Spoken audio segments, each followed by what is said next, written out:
I thought today I would talk a little bit about disposing of your spouse's belongings and the difficulties that that presents. And I'm pretty sure that that's different for some people than others. For example, I felt like I had to get rid of clothing very quickly. Um, I discovered that every time I walked into the closet and saw my husband's clothes hanging there, I'd start to cry. So I felt it was probably in my best interest to get rid of the clothing right away. Now, I still do have a few items, but I pushed them into the back of the closet and hung some other things in front of them so that I don't see them every time I go in the closet. My husband had desks, office space in multiple locations, and last summer I was asked by the company where one of the offices was if I would come in and get rid of personal items. I pretty much ended up looking through everything in that office, even though there was only a small box of personal items, because Bill had been on 5 boards, and I knew that there were probably documents relating to some of those activities.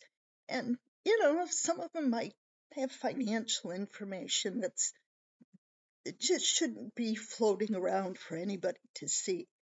So I went through things and I sorted out piles to give back to some of those organizations.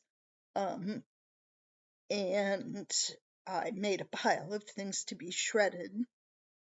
There were just a couple things I took to the cottage and burned in the pot-bellied stove because I figured they just were nobody's business, really. Um, So I did that, but yesterday I spent a lot of time in his den here in the apartment at the retirement community. And I still have a whole lot to do. I haven't even looked in the filing cabinet yet. I pretty much dealt with what was on the shelf and with the piles on the floor. My husband had what I referred to as stacking and piling disease. He always had piles of stuff on the floor.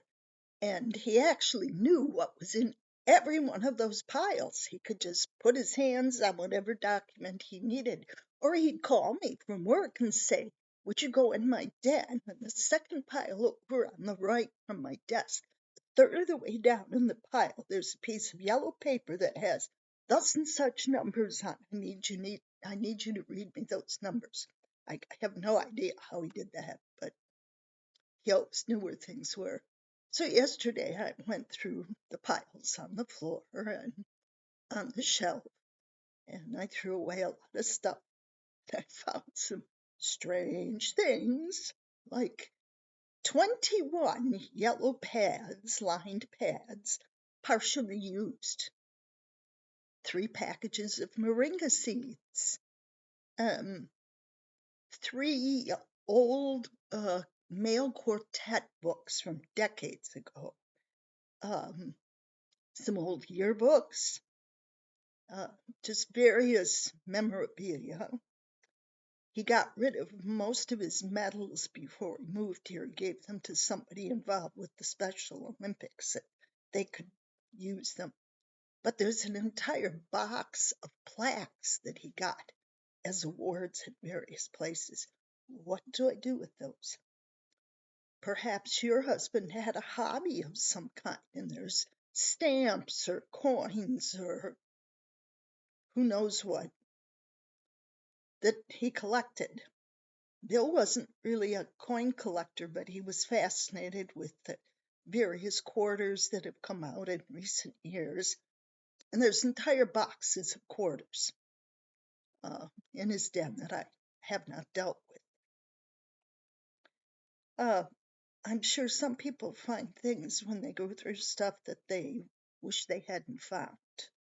I mean, I've heard of women finding letters from other women that their husband had, or pictures that are inappropriate, or various things. I haven't found anything like that.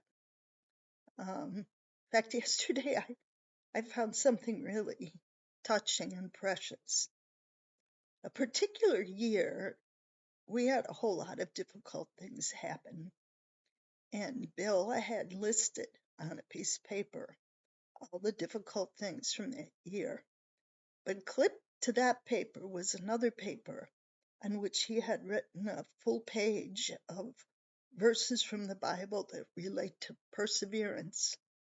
So obviously, at that point in time, he was thinking about the fact that in spite of difficulty, we had persevered in our commitment to God, in our faith, and he had used those verses as a source of strength to get through those difficult times. And it was encouraging to find that.